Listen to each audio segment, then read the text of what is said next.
రంగాచార్య పుట్టినటువంటి నేల. నిజాం నిరంకుశ విధానానికి వ్యతిరేకంగా పీడిత ప్రజల్ని కూడగట్టి ఆనాడు వెట్టి చాకరీ రద్దు కోసం, భూస్వామ్య విధానం రద్దు కోసం కమ్యూనిస్ట్ పార్టీ విరోచితంగా, కమ్యూనిస్ట్ పార్టీ గెరిల్లా సాయుధంగా నిజాం సర్కార్ సైన్యాల్ని, అట్లాగే రజాకార్ ముక్కల్ని, వాటితో పాటు సర్దార్ వల్లభాయ్ పటేల్ కేంద్ర సైనిక మిలిటరీ దళాల్ని వ్యతిరేకంగా ఉద్యమం మహోత్సవంగా సాగుతున్నప్పుడు ఆసియా ఖండంలోనే ఒక గొప్ప రైతాంగ విప్లవ పోరాటం, మట్టి కాళ్ళ మనుషులు మహాశక్తిగా ఎదిగి భూస్వామ్య విధానానికి, రాజరికానికి, సామ్రాజ్యవాదానికి వ్యతిరేకంగా పోరాడుతున్నటువంటి ఆ పోరాటాన్ని దశ దిశలా వ్యాప్తింపజేయడంలో దాశరథి రంగాచారి ఎంతో ప్రసిద్ధిగాంచారు. అలాంటి ఈ గడ్డ మీద ముందుగా నేను భావిస్తున్నాను. అట్లాగే మీరు ఒక సినిమాలో చూస్తే ఎన్టీ రామారావు కొడుకు హరికృష్ణ, అంటే ఇవాళ జూనియర్ ఎన్టీఆర్ తండ్రి, ఆయన ఒక సినిమాలో, శ్రీరామయ్య సినిమాలో ఒక పాట ఉంటుంది. ఆ పాట నీకిస్తా తమ్ముడా, నీకిస్తా తమ్ముడా అనేటువంటి ఒక పాట, తుపాకులు ఆ చరణంలో గారులలో దాడిలో తీసుకొచ్చిన తుపాకుల్ని నీకిస్తా తమ్ముడా, నీకిస్తా తమ్ముడా అని ఆ సన్నివేశం గార్ల రైల్వే స్టేషన్ బోర్డు చూసిన తర్వాత నా మదిలో మెదిలింది. స్థలకాలాలు మారచ్చు, సందర్భాలు మారచ్చు, కానీ ఒక ప్రాంతం, ఆ ప్రాంతంలో ఉండేటువంటి జీవం, ఆ ప్రాంతంలో ఉండేటువంటి మట్టి, ఆ ప్రాంతంలో ఉండేటువంటి నీరు, ఆ ప్రాంతంలో ఉండేటువంటి గాలి, ఇవన్నీ ఎప్పుడు కూడా పోరాట స్వప్నాలనే అవి కలలు కట్టాయి. పోరాట స్వప్నాల కోసమే అవి ఆరాటపడుతుంటాయి. అలాంటి పోరాట గడ్డని, ఈ గడ్డలో నిలబడి మాట్లాడుతున్నందుకు ఒకంత గర్వంగా నేను ఫీల్ అవుతూ ఇక సబ్జెక్టులోకి వస్తాను. నిన్న మన గవర్నమెంట్స్ ప్రారంభమైన తర్వాత కామ్రేడ్ ఐలాండ్ కావచ్చు, లేదా సత్యనారాయణ అన్న కావచ్చు, లేదా ఇప్పుడు ఎస్వి అన్న కావచ్చు, చాలా విషయాలు ఈ తరగతిలో మీకు బోధించే ఉంటారు. నాకు సంబంధించినటువంటి సబ్జెక్టు రైతాంగ ఉద్యమాల ఐక్యత, ఆవశ్యకత, ఐక్య రైతాంగ ఉద్యమాల్ని ఎట్లా ముందుకు తీసుకెళ్లాలనేటువంటి విషయం. ఈ సబ్జెక్టు నిన్నటి క్లాసులో కొంత వచ్చింటుంది, ఇవాళ ఎస్వి అని చెప్పిన క్లాసులో కూడా కొంత వచ్చేదానికి ఎక్కువ ఆస్కారం ఉంది. ప్రియమైన కారణం, భారతదేశం ఇవాళ 140 కోట్ల జనాభా కలిగినటువంటి అతిపెద్ద దేశం ప్రపంచంలో. ఇప్పుడు ప్రపంచంలో పెద్ద దేశం ఏదంటే చైనా అనే మాట్లాడేవాళ్ళు. మనం 100 కోట్లు ఉంటే వాళ్ళు 105 కోట్లు, 110 కోట్లు ఉండేవాళ్ళు. మనము 120 కోట్లు ఉంటే వాళ్ళు 125 కోట్లు ఇట్లా ఉండేవాళ్ళు. కానీ రాను రాను మన సంఖ్య ఇవాళ 140 కోట్ల మందికి చెందింది. 140 కోట్ల జనాభా చైనాలో లేదు, ఒక్క భారతదేశంలో మాత్రమే ఉంది. ఎందుకు నేను ఈ మాట చెప్తున్నానంటే, మనం కోరుకునేటువంటి నూతన ప్రజాస్వామిక విప్లవంలో ఈ దేశ జనాభాలో అత్యధికంగా ఉండేటువంటి శ్రమజీవులు, అత్యధికంగా ఉండేటువంటి ప్రజలు ఏ రంగం మీద ఆధారపడి బతుకుతున్నారు, ఇది చాలా కీలకమైనటువంటి విషయం.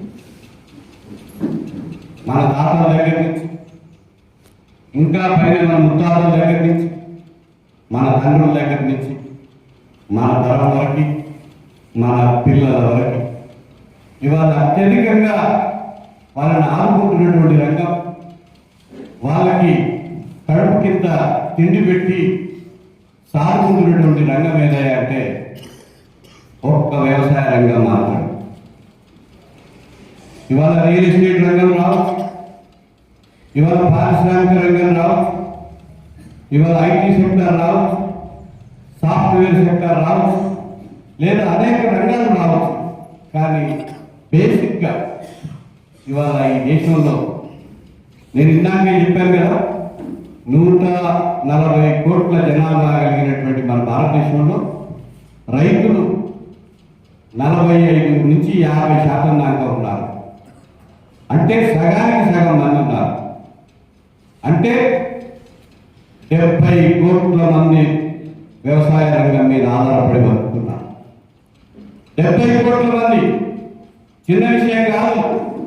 ప్రపంచ దేశాల్ని మనం లెక్కేసుకుంటే ఒక 150 దేశాలు 200 దేశాల్లో కలిస్తే ఎంతమంది జనం ఉంటారో అంతమంది జనం మన ఒక్క భారతదేశంలోనే ఉన్నారు. ఈ భారతదేశంలో ఉండేటువంటి రైతాంగం పొలాలలో నాగలు దున్ని లేదా ఇవాళ ట్రాక్టర్తో దున్ని మనం చేసేటువంటి వ్యవసాయం ఏదైతే ఉన్నదో ఈ 70 కోట్ల మందికి ఆశ్రయం కల్పిస్తున్నా, 70 కోట్ల మందికి జీవనాధారంగా ఉన్నటువంటి ఈ జనాభాతో పోలిస్తే ప్రపంచంలో ఒక 100 దేశాలకు పైగానే ఉంటాయి. అంతటి ప్రాధాన్యత మన వ్యవసాయ రంగానికి ఉన్నది. మీ అందరికీ తెలుసు, సరిగ్గా ఒక 4-5 సంవత్సరాలు వెనక్కి వెళ్తే కరోనా కాలం, కోవిడ్ కాలం, మనిషి చూసుకోలేనటువంటి, మాట్లాడుకోలేనటువంటి, తాకలేనటువంటి పరిస్థితి, ఒక దుర్భరమైన పరిస్థితి ప్రపంచాన్ని వెంటాడింది. మొత్తం అప్పటి వరకు చాలా మంది అనుకున్నారు, ఏముంటాయి ఈ పిచ్చి ఊళ్ళు, ఈ పిచ్చి గ్రామాలు, వీటికి అయ్యేది లేదు, పీకే లేదు, పోయేది లేదు, మాకేముంది, మేము మహానగరాల్లో ఉంటాం, మేము ఏసీ రూముల్లో ఉంటాం, పెద్ద పెద్ద అంతస్తుల మేడల్లో మేము ఉంటాము, మాకు కార్లు ఉన్నాయి, మాకు బంగ్లాలు ఉన్నాయి, మాకు రైళ్లు ఉన్నాయి, మాకు విమానాలు ఉన్నాయి అని చాలా మంది మాట్లాడారు. చాలా మంది మాట్లాడుతూ వచ్చారు. ఇంకా ఏంటి ఆ గ్రామాలను పట్టుకొని ఆ దిక్కుమాలే వ్యవసాయం, కేసీఆర్ అనుకుంటాడు కదా ఇప్పుడు దిక్కుమాలే అనే పదం, అట్లా చాలా మంది భావించారు. కానీ ప్రపంచం కరోనా వచ్చిన తర్వాత మనకు దిక్కు, మనకు ఆధారం, మనకు ఆహార భద్రతనిచ్చేది ఈ నగరాలు కాదు, ఈ మహా ఆర్మ్యాలు కాదు, ఈ మేడలు కాదు, మిద్దెలు కాదు. మనకు 100కు 100% భద్రత జీవితాన్ని ఇచ్చేది, మనల్ని సురక్షితంగా ఉంచేది, మనల్ని కడుపు మారకుండా మనల్ని బతికించగలిగేది గ్రామాలే. ఆ గ్రామాల్లో ఉండేటువంటి వ్యవసాయమే, ఆ వ్యవసాయం చేస్తున్నటువంటి రైతులే మనకు ఆధారం అనేటువంటిది మొత్తం ప్రపంచవ్యాప్తంగా, దేశవ్యాప్తంగా మనం చూసాం. ఇంత ముఖ్యమైనటువంటి రంగం, దేశానికి అన్నం పెట్టే రంగం. ఇవాళ సాఫ్ట్వేర్ ఇండస్ట్రీ అన్నారు, ఒక్కొక్కరికి 10 లక్షలు నెలకు, లేదా 20 లక్షలు, 40 లక్షలు, 50 లక్షలు, కోటి రూపాయలు ఉద్యోగం వచ్చే వాళ్ళు కూడా ఈ దేశంలో ఒక సంఖ్య ఉన్నది. 0.1 లేదా ఈ లైన్లో ఉన్నారు, లేదా నెలకు లక్షల్లో సంపాదించే వాళ్ళు ఉన్నారు. కారులో నుంచి కారు కింద పెట్టకుండా, చెమట చిందించకుండా, ఎండ కూడా తాగకుండా నిత్యం ఏసీలోనే లిఫ్టుల్లో తిరిగేటువంటి జనం ఉన్నారు. కానీ వాళ్ళందరికీ తిండి పెట్టేటువంటి రైతన్న, వాళ్ళందరికీ 3 పూటల అన్నం పెట్టి బతికించేవాడు రైతన్న.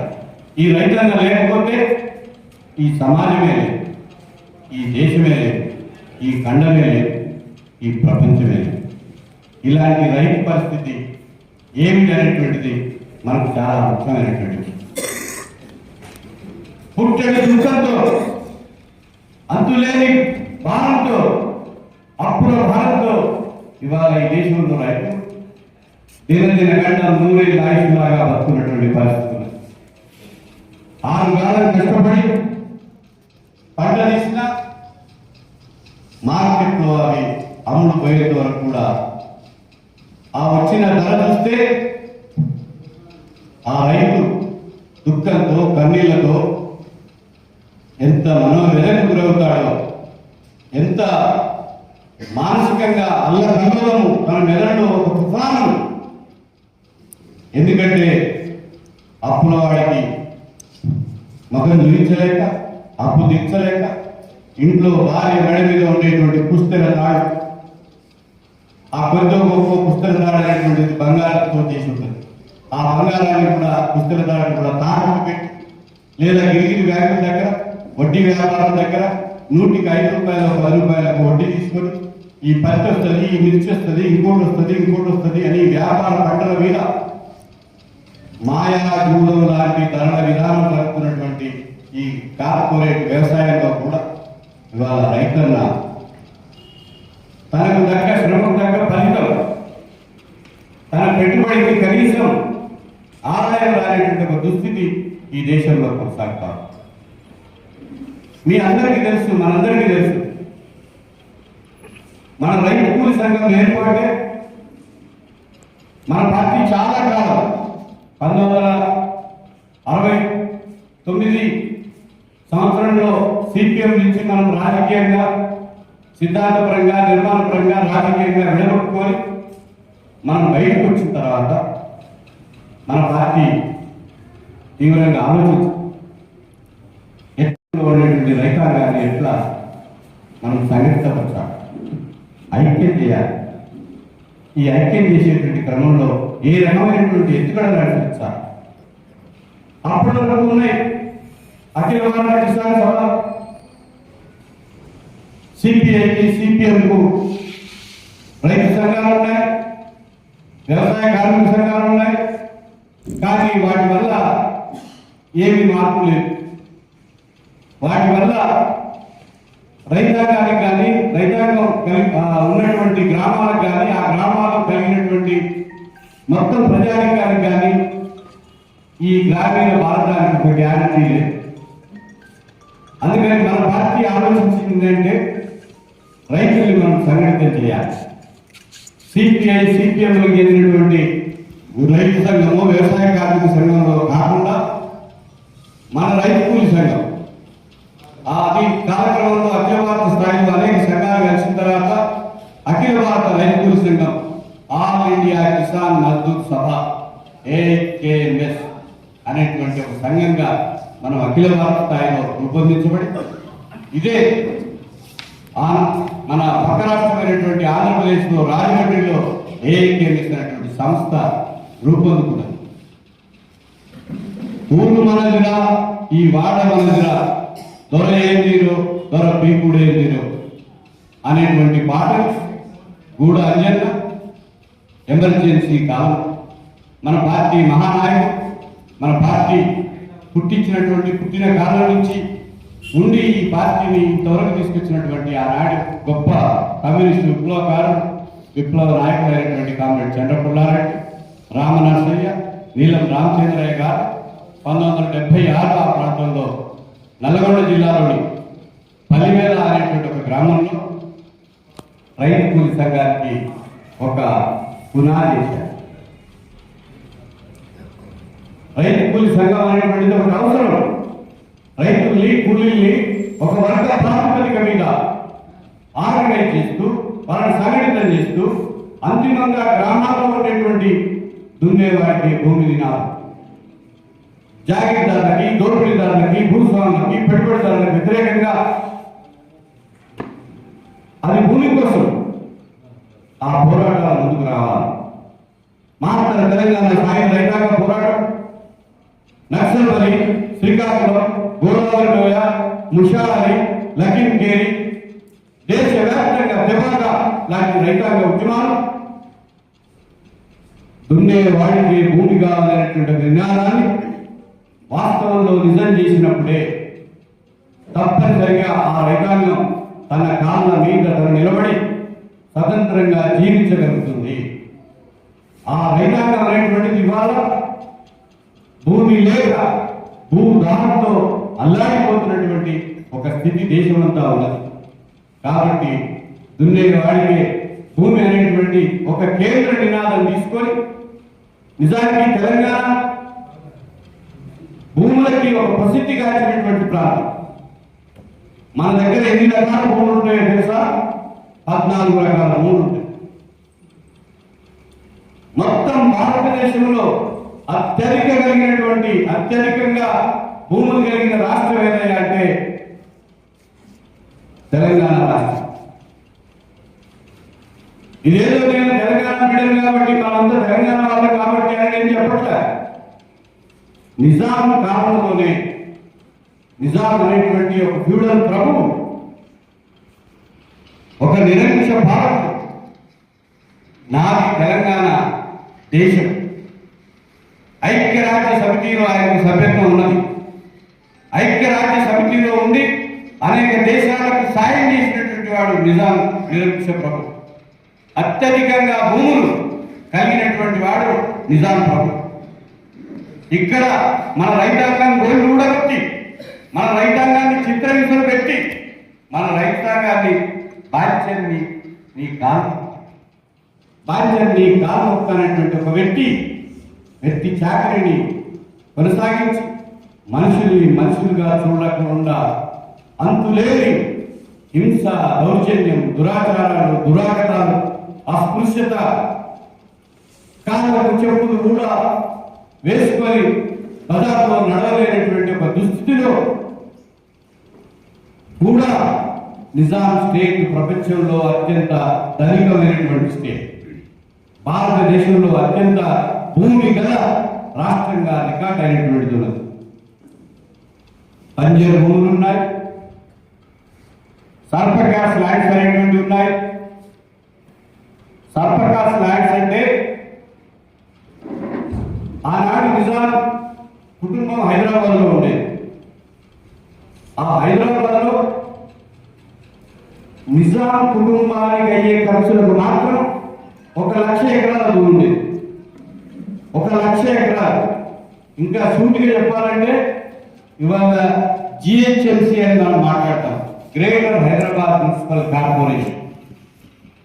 హైదరాబాద్కు పండ్లు, పాలు, కూరగాయలు అందించేటువంటి చుట్టూతో ఉండేటువంటి రంగారెడ్డి జిల్లా కావచ్చు, ఇవాళ మేడ్చల్ జిల్లాలో కొంత ప్రాంతం కావచ్చు, నల్గొండ జిల్లాలో కొంత ప్రాంతం కావచ్చు, మిగతా జిల్లాలో కొన్ని ప్రాంతాలు కావచ్చు. అంటే 1,00,000 ఎకరాలలో వచ్చేటువంటి ఆదాయం అంతా ఒక్క నిజాం కుటుంబానికి కుటుంబ ఖర్చుల కోసమే ఖర్చు చేయబడ్డది.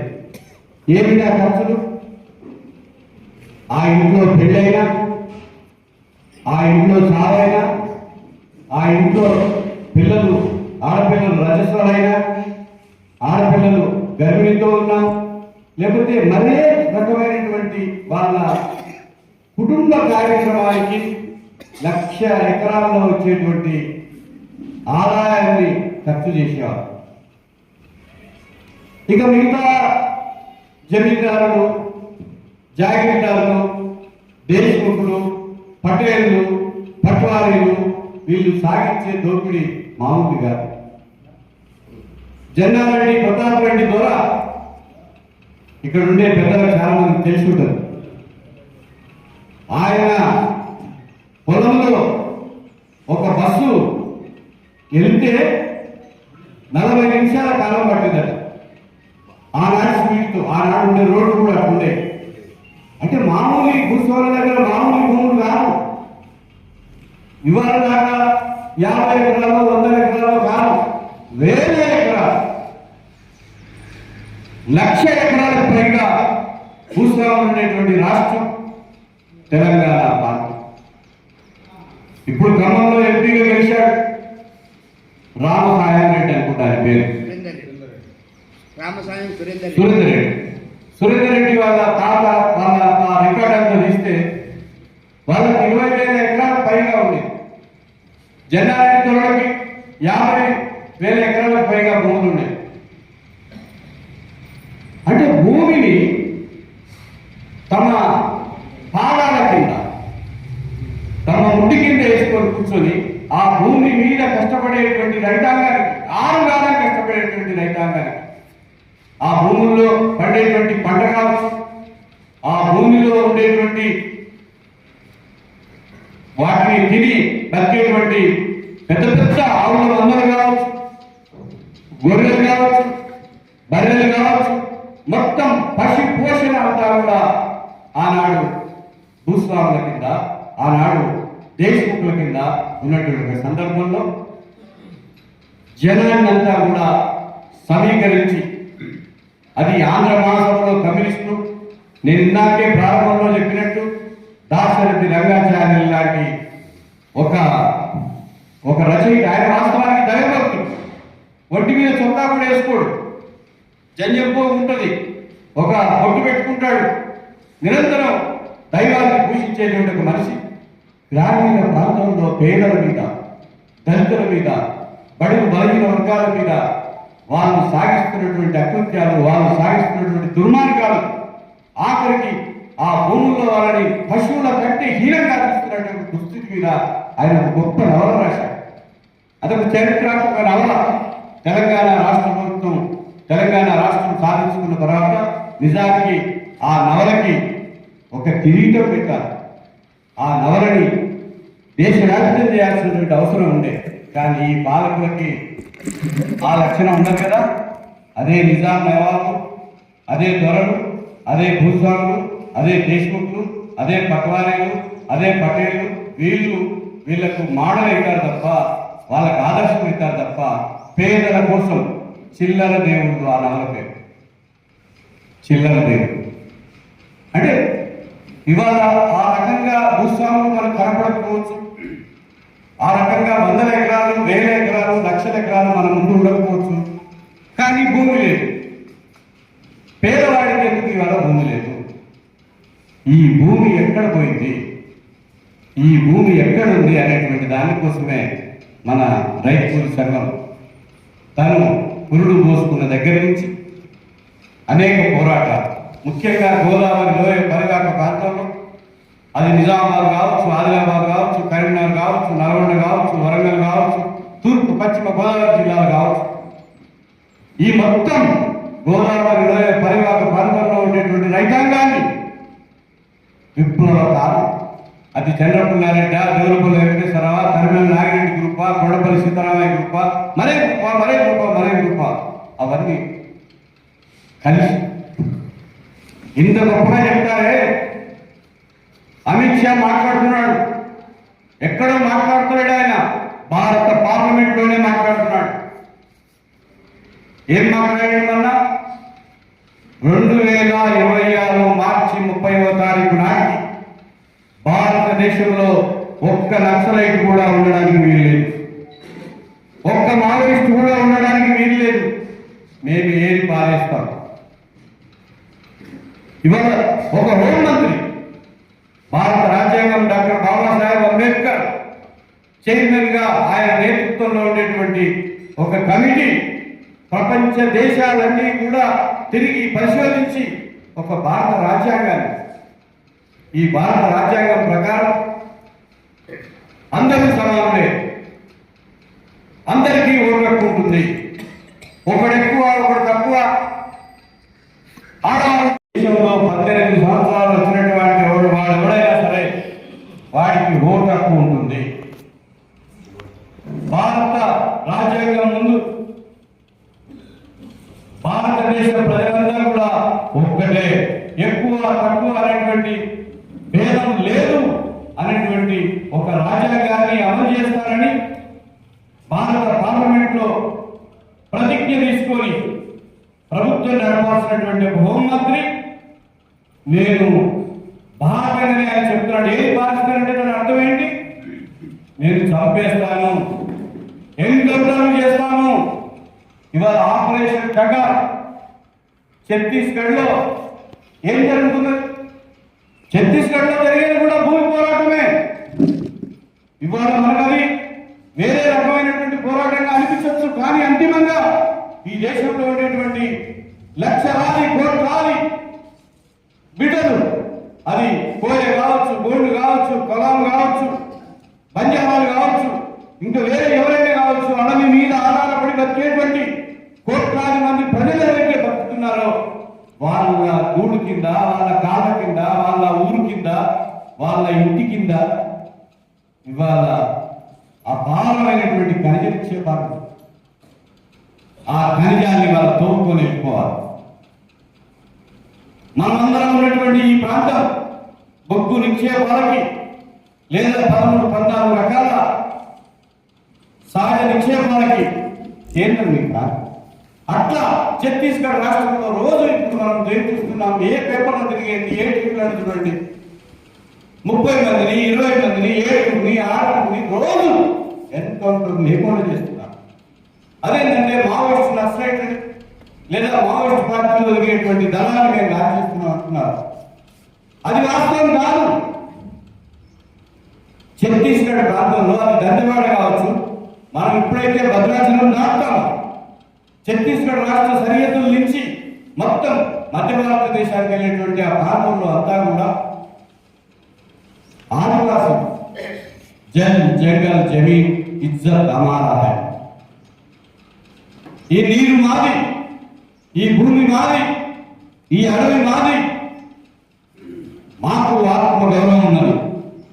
అది కొందరం వెండి కావచ్చు, రామ్జీ గొండు కావచ్చు, మొత్తం ఈ దేశంలో జరుగుతున్నటువంటి ఆదివాసీ పోరాటాలు ఏదైతే అడవి మీద హక్కు, అడవిలో ఉండేటువంటి ఆదివాసులదే అనేటువంటిది భారత రాజ్యాంగం ఇచ్చింది. అడవిని ఈ దేశంలో ఆదివాసులు వెళ్ళారు. అడవికి చక్రవర్తులు, అడవికి రాజులు ఆదివాసులే. ఇవాళ మనం గ్రామాల్లోకి వెళ్ళి చూస్తే, అడవిలోకి వెళ్ళి చూస్తే నాకంటే మీకే దాంట్లో ఆ విషయాన్ని నేను తెలుసు. అంటే ఒక 75 సంవత్సరాల తర్వాత ఆజాదీ కా అమృత్ మహోత్సవ్ పేరుతో 75 సంవత్సరాల స్వతంత్ర భారత ఉత్సవాలను జరుపుతున్నటువంటి వేళ ఒక్క నక్సలైట్ కూడా, ఒక్క మావోయిస్టును కూడా లేకుండా మేము తుడి చేస్తాము అనేటువంటి ఒక మాట వాళ్ళ పరిగణించి మాట్లాడుతున్నారు. దీన్ని లోతుగా అర్థం చేసుకోవాలి. ఇంకొక వైపు ఏం జరుగుతున్నది? గత 2 సంవత్సరాల క్రితం ఢిల్లీ రాజధానిలో పంజాబ్ కావచ్చు, హర్యానా కావచ్చు, పశ్చిమ ఉత్తరప్రదేశ్ చెందినటువంటి లక్షల మంది రైతులు ఢిల్లీ బార్డర్స్ లో టెంట్లు వేసుకున్నారు. నిజానికి మనం మిమ్మల్ని ఎవరిని అనట్లేదు, మిమ్మల్ని విమర్శిస్తారని, మిమ్మల్ని వేరే రకంగా అంటారని మీరు ఎవరు భావించలేదు. మనం అందరం మనసిచ్చారు. మనం ఒకరోజు సమావేశానికి వచ్చి ఒక క్లాసులో 2 రోజులు ఉండాలంటేనే మనకు నానా గందరగోళం. అది ఇంటి దగ్గర పని కావచ్చు, ఎల్లి ఎలాగా ఉండొచ్చు, ఆరోగ్యాల సంగతి కావచ్చు, వ్యవసాయం కావచ్చు, పిల్లలు కావచ్చు, అప్పుల విషయం కావచ్చు, అనేక రకాల ఇబ్బందులతో మనము చెప్పుల్లో కాలు పెట్టుకొని తిరుగుతుంటాం. కానీ పంజాబ్లో ఉండేటువంటి రైతాంగం, హర్యానాలో ఉండేటువంటి రైతాంగం, పశ్చిమ ఉత్తరప్రదేశ్ రాష్ట్రంలో ఉండేటువంటి రైతాంగం మా జీవనం అవుతా ఉంది. మా బతుకుదెరువుని ఇవాళ కార్పొరేట్ సంస్థలు, ఈ దేశంలో వచ్చేటువంటి నల్ల చట్టాలు మెడ మీద కత్తిలాగా వేలాడుతూ మిమ్మల్ని అందరినీ కూడా నోట్లో మట్టి కొడుతున్నాయని ఆ రైతాంగం అంతా భావించి, వాళ్ళేదో మనలాగా సీదా సారాగా వచ్చి మన సాంబారాగా ఇంకోలాగా వీటికి వచ్చి ముందు నుంచి వచ్చి ఇట్లా ఇట్లా కాదు. పెద్ద పెద్ద ట్రాక్టర్లు ఉంటాయి, వాళ్ళకు కూడా మంచి ఏసీ ఇట్లు ఉంటాయి, వాళ్ళు కూడా పెద్ద రైతాంగం ట్రాక్టర్లు లేకుండా ఒక్క రైతు కుటుంబం కూడా ఉండదు పంజాబ్ హర్యానా. రైతు కుటుంబం సరే, కూలీలు కూడా అక్కడ ఉన్నారు, వ్యవసాయ కూలీలు కూడా ఉన్నారు, అందుకు బాగు. కానీ అట్లాంటి వాళ్ళందరూ కూడా సంవత్సరం పైగా ఎండలో ఎండుతూ చలికి వణుకుతూ వానలో తడిసి ముద్దైనా సరే పక్కనే పెద్ద ఎత్తున పోలీసు బలగాలు, అనేక రకాల బెదిరింపులు, కాల్పులు, రకరకాల ప్రచారాలు చేస్తుంటే ఇంతకాలం ఉద్యమం చేసి ఇవాళ పంజాబ్ రైతాంగ ఉద్యమం ఏదైతే ఉన్నదో, ఢిల్లీ సరిహద్దుల్లో సాగిన ఉద్యమం అవుతుందో, పాలకుల్ని ముచ్చెట్లో పోయించి ఇదే నరేంద్ర మోడీ నన్ను మించిన మగాడు ఎవరు లేడు ఈ దేశంలో. నేను అక్కడ అప్పుడు వేరే పాలకులు ఉండే అట్లా మాట్లాడుతున్నటువంటి ఈయన ఇంత పెద్ద దేశానికి నేను ఒక బలమైన ఇందిరాగాంధీ తర్వాత అంతటి దృఢమైనటువంటి అంతటి బలమైనటువంటి ప్రధానమంత్రిగా ఉన్న నా కాలంలో ఈ రైతులు ఈ రకంగా చేస్తారా అని ప్రారంభం నుంచి సంవత్సరం పాటు వెంటాడి వేధించి అనేక రకాల నిర్బంధానికి గురి చేసినా కూడా, లేదా నాయకత్వం మధ్య చీలికలు తీసుకోవాలని ప్రయత్నించినా కూడా నరేంద్ర మోడీ ఓడిపోయారు. మీరు ఇక్కడ ఒక విషయాన్ని అర్థం చేసుకోవాలి. రైతాంగం సంఘటితపడి రోడ్ల మీదకి వస్తే ఎంతటి కఠోరమైనటువంటి ప్రభుత్వమైన మెడలు వంచక నేల మీదకి రావాల్సిన స్థితిని ఈ దేశంలో మొన్నటి వరకు కొనసాగినటువంటి ఢిల్లీ సరిహద్దుల్లో సాగిన రైతాంగ ఉద్యమం నిరూపించింది. నరేంద్ర మోడీ ఏం మాట్లాడాడు? ఈ 3 తెరల చట్టాన్ని నేను వెనక్కి తీసుకుంటున్నా. ఇంతే అనలేదు. నేను 365 రోజులకు పైగా మిమ్మల్ని చలిలో ఉంచినందుకు, మిమ్మల్ని ఎండల్లో ఉంచినందుకు, మిమ్మల్ని వానల్లో తప్పించినందుకు మీకు నేను భారత ప్రభుత్వం తరఫున క్షమాపణ చెప్తున్నానని చెప్పాడు. ఇది ఉద్యమం, ఇది రైతాంగ ఉద్యమం. ఈ రైతాంగ ఉద్యమం యొక్క శక్తి ఇది. అంత బలమైన ఉద్యమం కాబట్టే నరేంద్ర మోడీ మాట్లాడాడు. ఇప్పటికి కూడా ఆయన ఇచ్చినటువంటి మినిమం సపోర్ట్ ప్రైస్ ఎంఎస్పి, ఆ డీటెయిల్స్ లోకి నేను చెప్పుకుంటానని నేను వెళ్ళను. స్వామినాథన్ కమిషన్ ఎవరైతే ఈ దేశ హరిత విప్లవానికి లేదా నీలి విప్లవానికి ఒక పితామహుడని ఈ దేశమంతా ప్రపంచమంతా కీర్తిస్తున్నదో, ఆ స్వామినాథన్ తీసుకొచ్చినటువంటి ఆ సస్య విప్లవం, నీలి విప్లవం ఇవాళ పంజాబ్ రైతాంగాన్ని, ఇవాళ హర్యానా రైతాంగాన్ని, మొత్తం ఈ దేశంలో ఉండేటువంటి ఆధునిక వంగడాల పేరుతో, పురుగు మందుల పేరుతో జరుగుతున్నటువంటి విధ్వంసం, నేలలో ఉండేటువంటి సారాన్ని మొత్తము లాగేసుకొని ఇవాళ 100కి 100 పాలు వ్యవసాయ పంటలే తప్ప కల్తీ లేని స్వచ్ఛమైనటువంటి ఆహార పంటలను తీసేటువంటి ఒక పరిస్థితి లేని దుస్థితికి కారకుడైనటువంటి స్వామినాథనే తన చివరి దశలో నేను తీసుకొచ్చినటువంటి ఈ ఆధునిక వరి వెంగడాల ప్రయోగం విఫలమైంది. ఇది సామాన్య ప్రజల, సామాన్య రైతుల నోట్లో మట్టి కొట్టింది అనేటువంటి ఒక భాగాన్ని కూడా మనం చూడాల్సి ఉంది.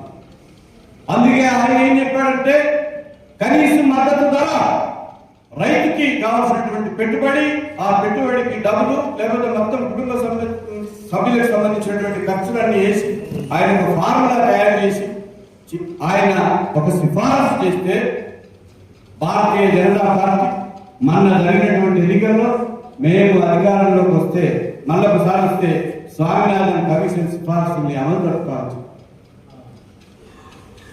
14 మాసాలే ఏమీ లేదు. నీ సంగతి ఏంటి? ఇంతకాలం నీకు టైం ఇచ్చినాము, నువ్వు కనీసం మాట్లాడలేవు. నరేంద్ర మోడీ 3 నెలల చట్టాలని అధికారికంగా భారత ప్రభుత్వం వెంకటిస్తుందనేటువంటి రోజు ఒక కమిషన్ వేశాడు, కంటి తెలుపు కమిషన్. తన వాళ్ళనే, తన తత్తుల్నే, తన భావాలకు అనుగుణమైనటువంటి వాళ్ళని కమిషన్ గా వేస్తే ఆ రిపోర్ట్ కూడా లేదు. అంటే మొత్తంగా రైతాంగం నోట్లో మట్టి కొట్టి, మొత్తానికి రైతాంగాన్ని అంబానీకో, అదానీకో, పెద్ద పెద్ద బహుళజాతి సంస్థలకి వాళ్ళ భూములన్నీ కట్టబెట్టినటువంటి, వాళ్ళ జీవితాలన్నీ కూడా నాశనం చేసినటువంటి ఒక వైఖరిలో ఉన్నారు తప్ప, ఒక కమిటీ చేసి కానీ మినిమం సపోర్ట్ ప్రైస్ మీద కాదు, మొత్తంగా రైతాంగానికి ఆ 3 నల్ల చట్టాలని బహిరంగంగా ఉపసంహరించుకున్నట్టే ఉంటుంది. కానీ వాటి వాటికి మరో రూపంలో తొట్టిదారిన అవి మెడ మీద వేలాడే కత్తులాగానే ఉన్నాయని భావించినటువంటి ఎస్కే సంయుక్త కిసాన్ మోర్చా భారతదేశంలో ఉండేటువంటి 500కు పైగా సంఘాలు, మన ఏఐకేఎంఎస్ కూడా దాంట్లో ఒక భాగస్వామి. మన ఏఐకేఎంఎస్ కూడా ఒక భాగం ఈ రైతాంగ ఉద్యమం. అది అఖిలభారత స్థాయిలో కావచ్చు, ఉమ్మడి తెలుగు రాష్ట్రాల్లో కావచ్చు. అట్లా ఈ సంఘాలన్నీ కూడా మళ్ళీ రోడ్ల మీదకి వస్తుంటే ఇప్పుడు వస్తున్నారు. ఢిల్లీలో అనేక రకాలుగా ఢిల్లీ రాజధాని నగరాన్ని చుట్టుముడుతూ అనేక ఊరేగింపులు, అనేక నిరసన ప్రదర్శనలకి వాళ్ళు వస్తా ఉంటే కూడా ఈ ప్రభుత్వం ముందుకు పోతే మనకు ఒకటే ఎగ్జాంపుల్, నిజాం నవాబుని, ప్రపంచ కుబేరుడైనటువంటి నిజాం ప్రభుని ఇక్కడ ఉండేటువంటి మట్టి మనుషులే, ఈ మట్టి కాల మనుషులే మహాశక్తిగా ఎదిగి ఇక్కడి నుంచి వాళ్ళని నిజాంకు చరణగీతం పాడారు నిజాం పాలనకి. అట్లాగే 60 సంవత్సరాల తర్వాత, ఈ దేశంలో 70 సంవత్సరాల తర్వాత కార్పొరేట్ సంస్థలు, అది అదాని కావచ్చు, అంబానీ కావచ్చు, మరొకటి కావచ్చు, నూతన వ్యవసాయ విధానం పేరుతో మొత్తం మన సంపదని, మన వీటన్నిటి కూడా నాశనం చేస్తున్నారంటే మేము చూస్తూ ఉండడానికి సిద్ధంగా లేవనేటువంటి ఒక మాటని మన రైతాంగం ఇప్పటికే ప్రూవ్ చేసింది. మన ముందు ఒకటే మార్గం, పోరాటం ద్వారా మాత్రమే, ఉద్యమాల ద్వారా మాత్రమే ఇవాళ మన హక్కుల్ని సాధించుకోగలుగుతాం. ఏమిటి మన హక్కులు, ఏమిటి మనకు కావాల్సినటువంటి రాయితీలు? దేశానికి అన్నం పెట్టేటువంటి రైతు నువ్వు సున్నం ఎట్లా పెడతావు? రైతు లేకపోతే పంట లేదు, పంట లేకపోతే ఆకలి తీరదు, ఆకలి తిరగకపోతే అంతిమంగా ఆయుధాలతోటే అవసరం. ఇదే ప్రపంచ విప్లవ చరిత్ర, ఇదే మహాత్మ తెలంగాణ సాయుధ రైతాంగ పోరాటం, ఇదే నక్సల్బరీలో, ఇదే శ్రీకాకుళంలో, ఇదే మరో ప్రాంతంలో జరిగినటువంటి మన గోదావరి పరివాహక ప్రాంతంలో జరుగుతున్నటువంటి అమరుడు చంద్రపుల్లారెడ్డి నాయకత్వంలో ఈ ప్రాంతంలో మొదలైనటువంటి ప్రతిఘటన పోరాటమే ఒక సజీవ ఉదాహరణ. అందుకని ఇవాళ రైతాంగం అంతా కూడా విడిపోయింది, ముక్కలు చెక్కలుగా ఉన్నది. ఇవాళ నరేంద్ర మోడీకి అనుకూలమైనటువంటి సంఘాలు ఎక్కువ భాగం ఎస్కేఎంలో ఉన్నాయి, ఢిల్లీలో ఉన్నాయి, రైతాంగంలో కూడా ఉన్నాయి. అయినా మనం ఇవాళ రైతాంగ ఉద్యమాలకు సంబంధించి రైతాంగ ఉద్యమాల్ని ఐక్యంగా తీసుకెళ్లాల్సిన అవసరం ఉన్నది. మన ప్రాంతానికే అవుతాం. మన ప్రాంతంలో ఒక 20 సంవత్సరాల నాడు, ఒక 30 సంవత్సరాల నాడు అలా ఇట్లనే 30 సంవత్సరాల నాడు మన ఏఐకేఎంఎస్ సభలు పెడితే ఇట్లనే ఉండేదా? ఇట్లే ఉండేదా? మనం గుండె మీద చేసుకొని మాట్లాడడం. నిజంగా రైతులు ఉండేవాళ్ళు, నిజంగా కూలీలు ఉండేవాళ్ళు, నిజంగా భూమి మీద ఆధారపడేటువంటి వాళ్ళు ఉండేవాళ్ళు. ఇవాళ మనం చేస్తున్నటువంటి తహసీల్ ఆఫీసులో ఇచ్చేటువంటి మెమోరాండం కావచ్చు, కలెక్టరేట్ లో ఇచ్చేటువంటి మెమోరాండం కావచ్చు, మనం తీసుకున్నటువంటి ప్రదర్శనలు కావచ్చు, వీటిల్లో ఎవరైనా బాధిత సమూహాలు ఉన్నాయా? మనం ఉంటాం. మన దేవతలను వస్తాడు, మన భూమికేంద్రాలను వస్తాడు, లేకపోతే మరొక రామగిరి విక్షేమంలో రైతు సంఘ నాయకులు ఉంటారు, మనం ఉంటాం. మనం కూడా సంఘాల్లో ఉంటాం. మనకు ఒక కార్యక్రమం అప్పచెప్పారు కాబట్టి మనం అందరం ఆడిపోతాం, ఒక ఫోటో దిగుతాం, ఆ ఫోటోని తెల్లారి పేపర్ కట్టిస్తాం. ఇది మన బలహీనత శత్రువుకి వాళ్ళు అర్థమవుతుంది. శత్రువు చాలా స్పష్టంగా ఉన్నాడు. ఐక్యంగా ఉద్యమాలు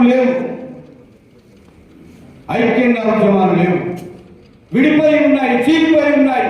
ఇంకా చీలికలకు పేలికలకు గురవుతున్నటువంటి ఒక దుస్థితిలో ఇవాళ రైతాంగం మనని విశ్వసించట్ల, మనతోటి ఏదన్నా పని అయితే అనేటువంటి భరోసా లేదు. మళ్ళీ తుమ్మల నాగేశ్వరరావు, శ్రీనివాసరెడ్డి, లేకపోతే ఇంకొక మంత్రి, ఇంకొక ఎమ్మెల్యేనో, ఇంకొక ఎమ్మెల్యే ఏదో అంటే ఎట్లా వరకు పనులు చేస్తున్నాం అనేటువంటి స్థితికి గ్రామీణ ప్రాంతంలో ఉండేటువంటి రైతాంగం అది ఎరువుల కావచ్చు, విత్తనాలు కావచ్చు, పురుగు మందులు కావచ్చు, లోన్లు కావచ్చు, వాటికి సంబంధించినటువంటి ఇతర అనేక విషయాల మీద అంటే ఒక ఐక్య రైతాంగ ఉద్యమాలు, ఒక ఐక్య రైతాంగ ఉద్యమాలే కాదు, మనకు పైన ఉండేటువంటి విప్లవ ఉద్యమం ఏదైతే ఉందో ఇవాళ ముక్కలు చెక్కలుగా మనకు మనమే ఇబ్బంది పడేటట్టు, మనకు మనమే ఒక రకంగా తల ఉంచుకునేటట్టుగా ఇవాళ ఆ స్థితికి మనం చేయాలి.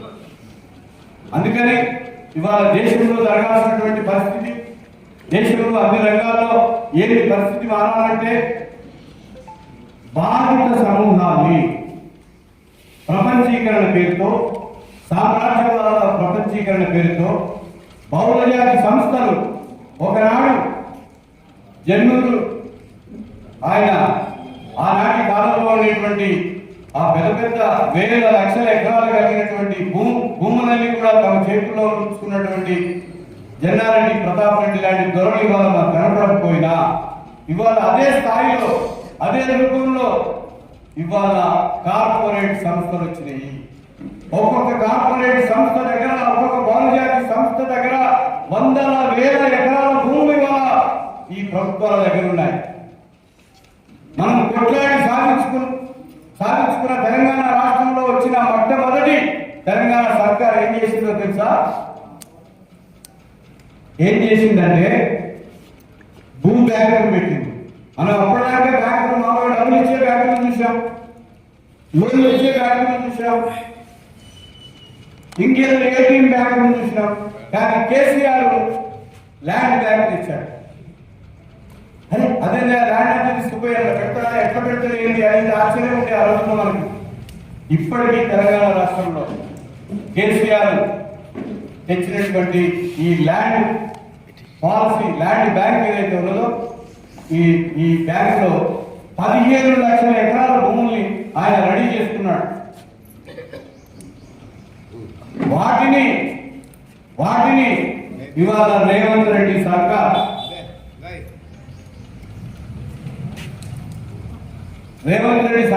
రాకముందే కేసీఆర్ ఒక చట్టం చేసిపోయాడు. తెలంగాణలో విస్తృత స్థాయిలో 13-14 రకాల భూములు ఉన్నాయి. ఆ భూములన్నీ కూడా ఇవాళ మన బడ్జెట్ ఖాళీగా ఉన్నది.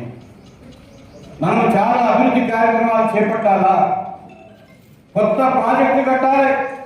కాళేశ్వరం తెచ్చింది మీకు తెలుసు కదా, 1,00,000 కోట్లు పోసాడు, కానీ 10 ఎకరాలకు కూడా నీకు రాదు.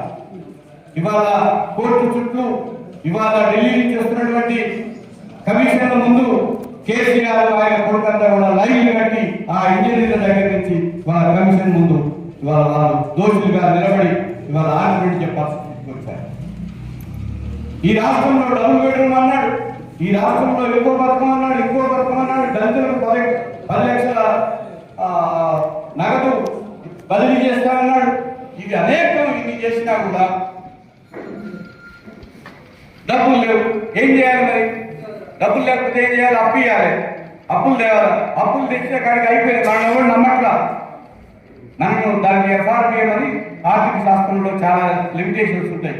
అప్పులు కూడా ఎంత పడితే అంత తీసుకురావడానికి లేదు. ఇంకో ఇంతే అప్పు తీసుకురావాలి, ఇంతకంటే మించితే కేంద్ర ప్రభుత్వం ఊరుకోదు, రిజర్వ్ బ్యాంక్ ఊరుకోడు, మరొకరు ఊరుకోడు అనేటువంటి లెక్క ఉంది. కానీ కేసీఆర్ ఏం చేశాడో తెలుసా? ఈ రాష్ట్రంలో భూములు ఉన్నాయి, ఈ భూములను అమ్మాలి. కేసీఆర్ 33 రాష్ట్రాలు 33 జిల్లాలు చేసిండు. నిజానికి మన ఎంత తెలంగాణ చిన్న ప్రాంతం, నిండా కొడితే 4 కోట్ల మంది జనం లేని చిన్న ప్రాంతం. ఉమ్మడి ఆంధ్రప్రదేశ్లో 10 జిల్లాలు మనం. ఉమ్మడి ఆంధ్రప్రదేశ్లో 23 జిల్లాలు ఉంటే 13 జిల్లాలు అటుపక్కన పోయినాయి, 10 జిల్లాలు మనకు వచ్చినాయి. కేసీఆర్ ఏం చేసింది? దీన్ని అధికారంలోకి రావడంతో వీటిని 33 జిల్లాలు చేశాడు.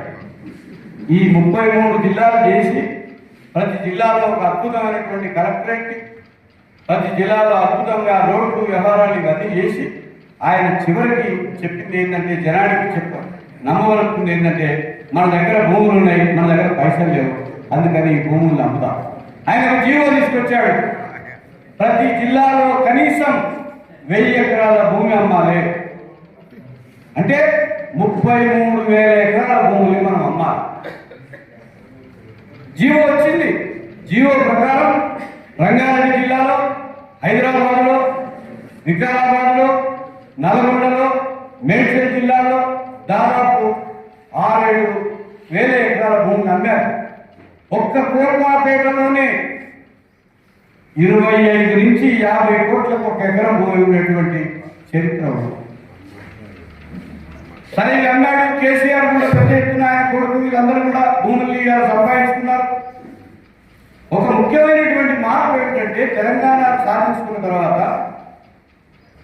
భూములు ఒకనాడు భూస్వాముల దగ్గర ఉండేది, భూములు ఒకనాడు పెద్ద పెద్ద రైతుల దగ్గర ఉండేది, పారిశ్రామికవేత్తల దగ్గర ఉండేది. క్రమంగా అవి కార్పొరేట్ సంస్థల చేతుల్లోనే కాకుండా ఈ రాజ్యాంగం మీద ప్రమాణం చేసి ఎమ్మెల్యేగా ఎన్నికైనటువంటి వాళ్ళకి, ఎంపీగా ఎన్నికైనటువంటి వాళ్ళకి, ఎంపీటీసీగా, జెడ్పీటీసీగా, సర్పంచ్గా, లేకపోతే జడ్పీ చైర్మన్గా, మండలాధ్యక్షుడిగా ఎన్నికైన ప్రతి రాజకీయ నాయకుడికి ఇవాళ భూమి ఉంది. మీరు మొత్తం లెక్కనేయండి. శంకర్ నాయక్ 1200 ఎకరాల భూమి సాధ్యమైంది ఎక్కడ? రేఖా కాంతారావుకి ఆయనకు కూడా 1000 ఎకరాల పైన భూమి సాధ్యమైందా? ప్రతి ఎమ్మెల్యే దగ్గర 100 ఎకరాల భూములు, 1000 ఎకరాల భూములు, ఈ భూములన్నీ వాళ్ళ దగ్గర ఎట్లా వాళ్ళ దగ్గర ఉన్నాయి? ఎట్లా వాళ్ళు కనిపెట్టగలిగారు ఈ భూములు? మన గ్రామాల్లోని మనకు తెలుసు. వాడు ఇదంతా వాడి చూపిస్తారు. ఇగో ఇదంతా రాజశేఖర రెడ్డి బతుకున్నప్పుడు ఇక్కడ భూములు ఓరుకుంటున్నారంటే రాజశేఖర రెడ్డి వాళ్ళు, వాళ్ళు రాయలసీమలు అంటే అడపచ్చి కడతారు, మళ్ళా ప్రాక్టీస్ అట్లా గుర్తుపెట్టేవారు. అంటే భూమికి సంబంధించినటువంటి మిగతా సంపద ఏదైనా పెరుగుతుంది, కానీ భూమి పెరగదు.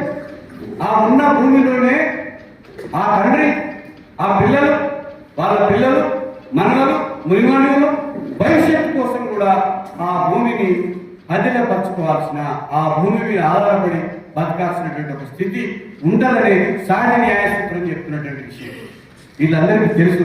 అందుకే మొత్తం భూముల మీద పెట్టుబడులు పెట్టి లేదా భూముల్ని మీ అందరికీ ఒక విషయం చెప్తా. కేసీఆర్ వచ్చిన తర్వాత ఏం చేశాడు?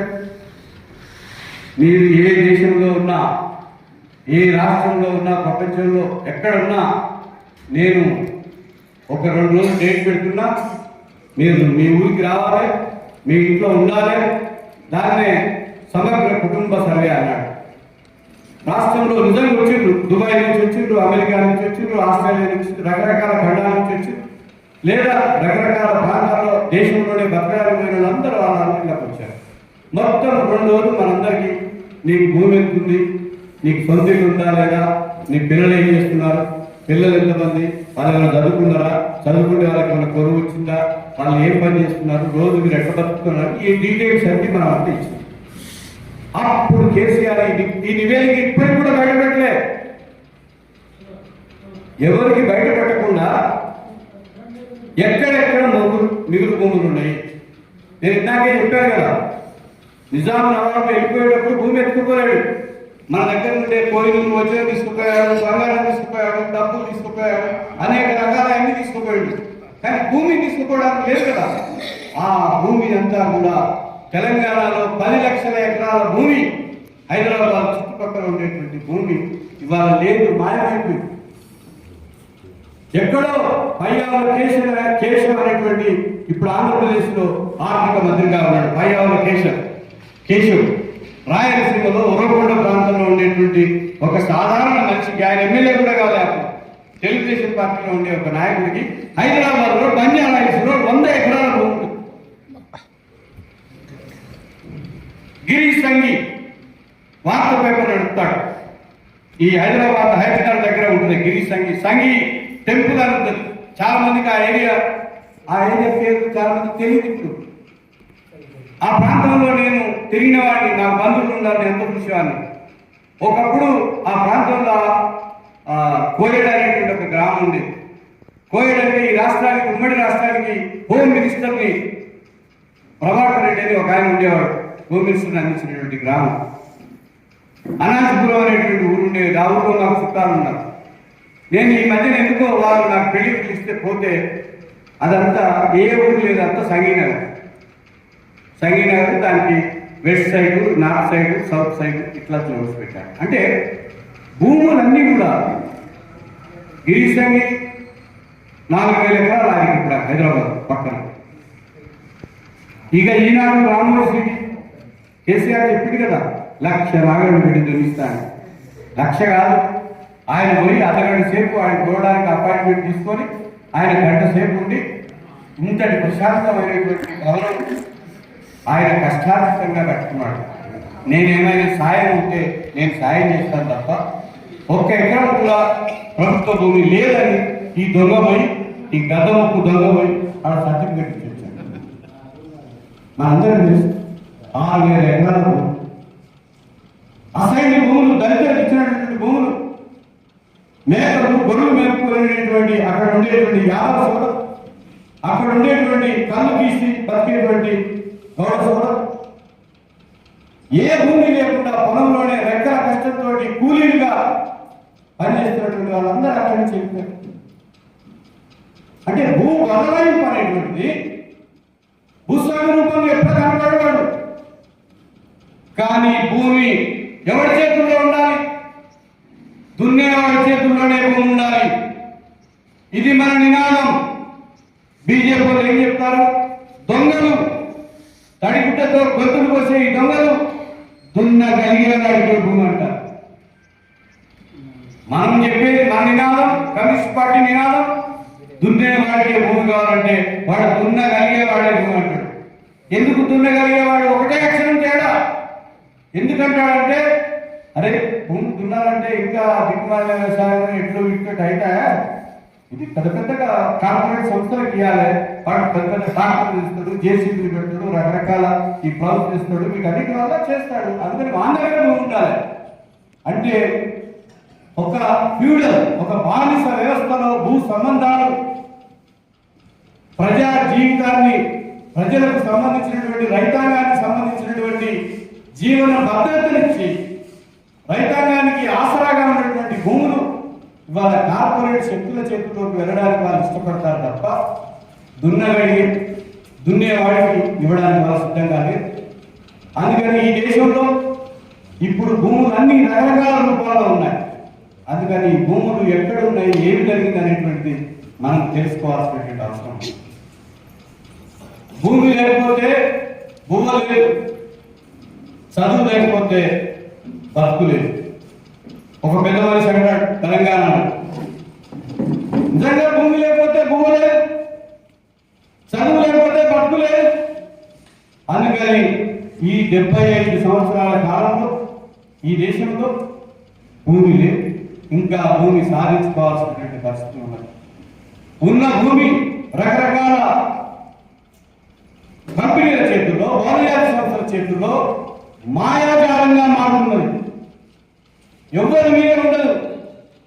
కేసీఆర్ ఫామ్ హౌస్ ఆయన పార్టీ పెట్టిన తర్వాత గజ్వేల్లో నాకు తెలిసి 35 ఎకరాల ఫామ్ హౌస్. వాళ్ళ నాయన చింతమడకలో ఒక 10 ఎకరాలు అమ్మేసుకొని అక్కడికి వచ్చింది. ఆయన ఇప్పుడు ఉన్నటువంటి ఫామ్ హౌస్ దగ్గర 30-35 ఎకరాలు ఉంచుకుంటే పెరుగుదల ఇవాళ ఎంతో తెలుసు. ఆయన ఫామ్ హౌస్ ఆయన భూమి 1000 ఎకరాల్లో మన కేసీఆర్ పంట తీశారు. 1000 ఎకరాలు. అసలు ఒక ప్రాజెక్టు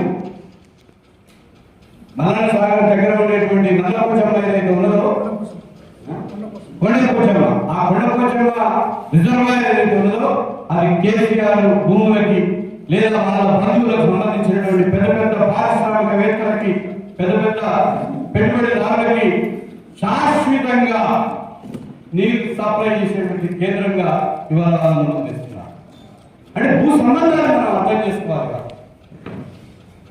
170 చట్టం అన్నారు, 5th షెడ్యూల్ అన్నారు, 6th షెడ్యూల్ అన్నారు. 170 ఏరియాలో నాన్ ట్రైబల్ అనేవాడు ఉండడానికి లేదు. 5th షెడ్యూల్, 6th షెడ్యూల్లో భారత రాష్ట్రపతి తప్ప కేంద్ర ప్రభుత్వంతో సహా ఏ రాష్ట్ర ప్రభుత్వానికి కానీ, ఏ మున్సిపాలిటీ కానీ, ఏ గ్రామ పంచాయతీ కానీ, ఏ జడ్పీ కానీ ఒక్క తీర్మానం చేసి ఒక్క గుంట భూమిని కూడా తీసుకునేటువంటి అవకాశం లేని ఒక పకడ్బందీ ఇక ఉన్నటువంటి 5th 6th షెడ్యూల్. కానీ ఏం జరిగింది 50 సంవత్సరాల తర్వాత? ఈ చట్టాలన్నీ కాగితాల మీద ఈ మొత్తం ఈ చట్టాలని తమ చుట్టంగా చేసుకొని మొత్తంగా అడవి భూముల్ని, ఆదివాసీ భూముల్ని, కోడి భూముల్ని ఇన్ని చేసిన తర్వాత వీళ్ళు ఇప్పటికీ చెప్పేది మేము రైతాంగానికి, ఆదివాసులకు మేము ఇంత చెప్తా ఉంటారే, వీళ్ళు ఏం చేయలేదు. మనం ఛాలెంజింగ్ చేసి చెప్పాలి ఎక్కడైనా. అది రాజశేఖర రెడ్డి కావచ్చు, చంద్రబాబు నాయుడు కావచ్చు, విజయభాస్కర్ రెడ్డి కావచ్చు, చెన్నారెడ్డి కావచ్చు, లేకపోతే కిరణ్ కుమార్ రెడ్డి కావచ్చు, కేసీఆర్ కావచ్చు, లేదా ఇప్పుడు పరిపాలిస్తున్నటువంటి రేవంత్ రెడ్డి కూడా కావచ్చు. ఈ పాలకులు ఎవరు కూడా పంచలేని భూ పంపిణీని మన పార్టీ నాయకత్వంలో, అమరుడు కన్నడి చెడపుల్లారెడ్డి నాయకత్వంలో 10 నుంచి 12 లక్షల ఎకరాల పోడు భూముల్ని మొత్తం గోదావరిలో పరిమాణ ప్రాంతంలో కొట్టించి పేదలకు పంచినటువంటి చరిత్ర మన party. It is a world record. ఇది ప్రపంచ రికార్డు. మనం గొప్పల కోసం మనం మాట్లాడతా. ఇవాళ మనతోటి ఉన్నారా వాళ్ళు, మనకు లేదా, అది కాదు క్వశ్చన్.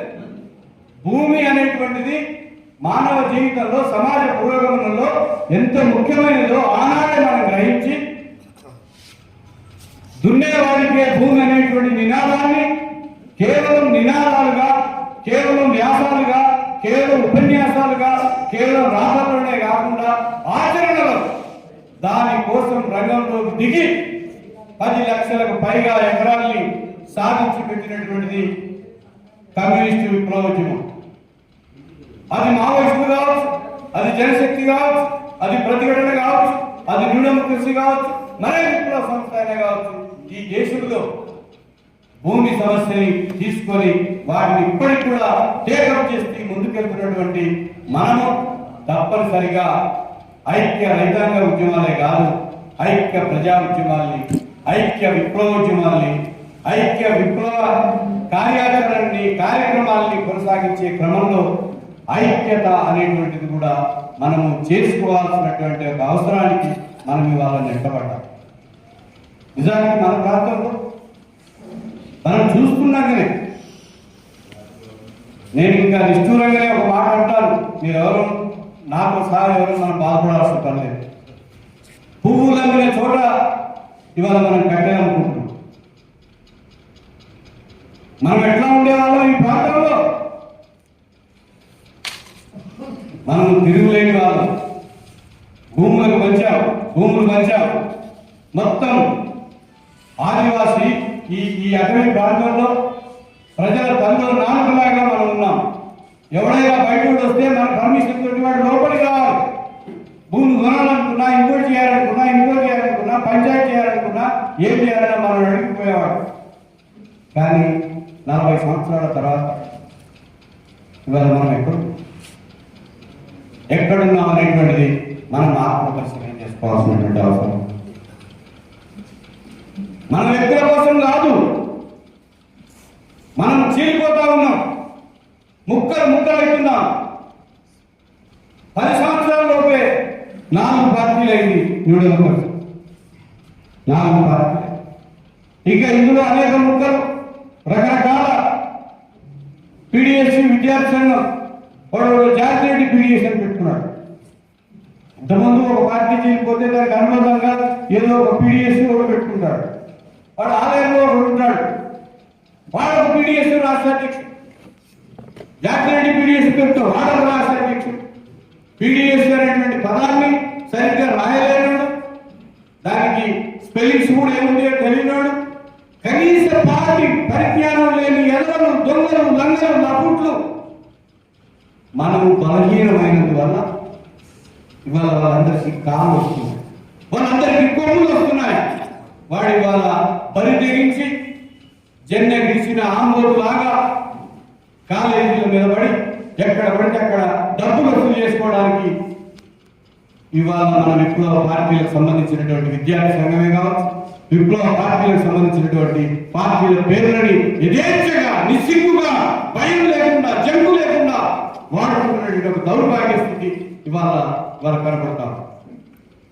అందుకని కాంగ్రెస్ ఈ పరిస్థితిని అంతా మనం ఆలోచించి మనము బలహీనపడ్డాము, మనము విడిపోయాము, మనము చీలికలకు గురయ్యాము, అందుకే ఇవాళ మనము ఓడిపోతున్నాము.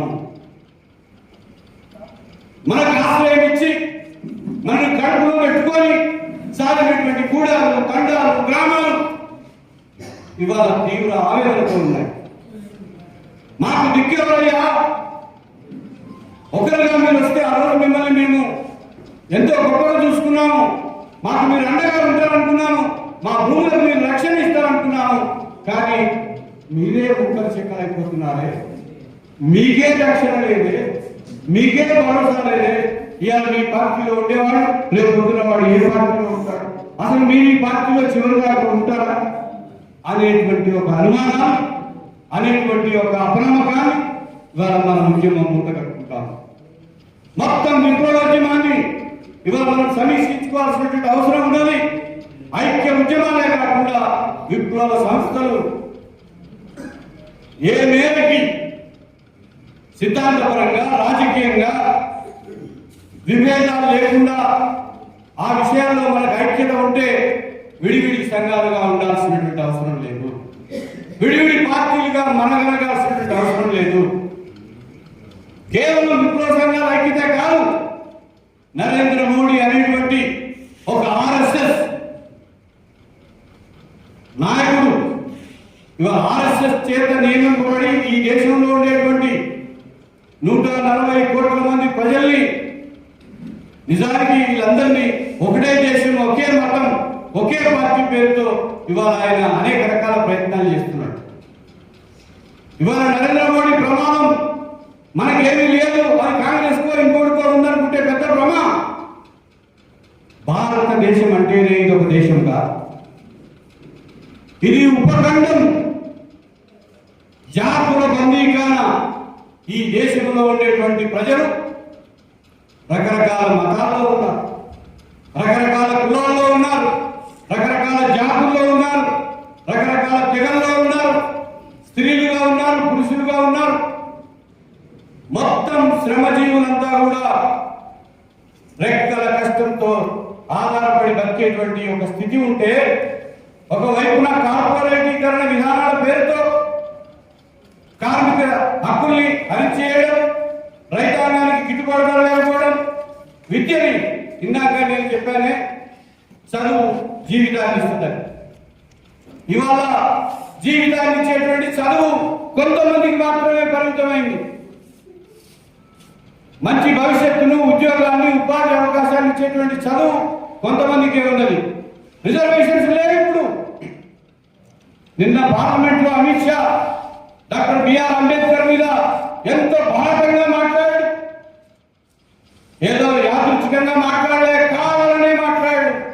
వాళ్ళ మొత్తం నరనరాన ఈ దేశంలో ఉండేటువంటి దళితుల పట్ల, ఈ దేశంలో ఉండేటువంటి మైనారిటీల పట్ల, ఈ దేశంలో ఉండేటువంటి ఇతర మతాల పట్ల ఒక అంతులేని అవిశ్వాసాన్ని, అంతులేని ద్వేషాన్ని, అమానుషాన్ని వాళ్ళు రెచ్చగొట్ట చూశారు.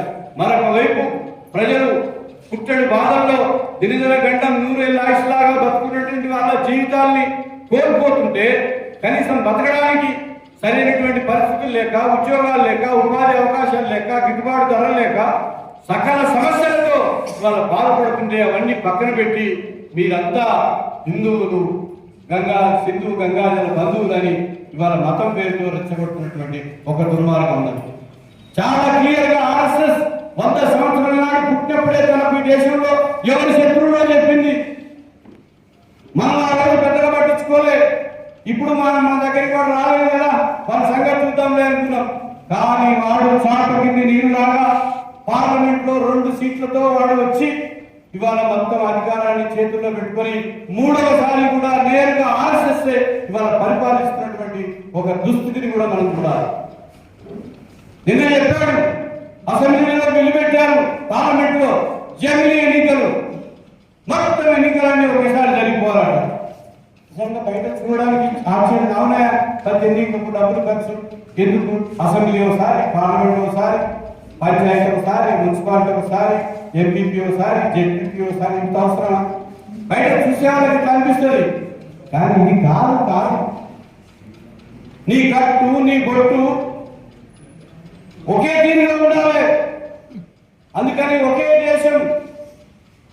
ఇప్పుడు ఒకటే పనులు జిఎస్టీ తెచ్చాడు, జిఎస్టీ పేరుతో అందరికీ. ఇదంతా ఒకే దేశం దగ్గర నుంచి ఎక్కడికి పోతున్నాడు? భారత రాజ్యాంగం ఏం చెప్పింది?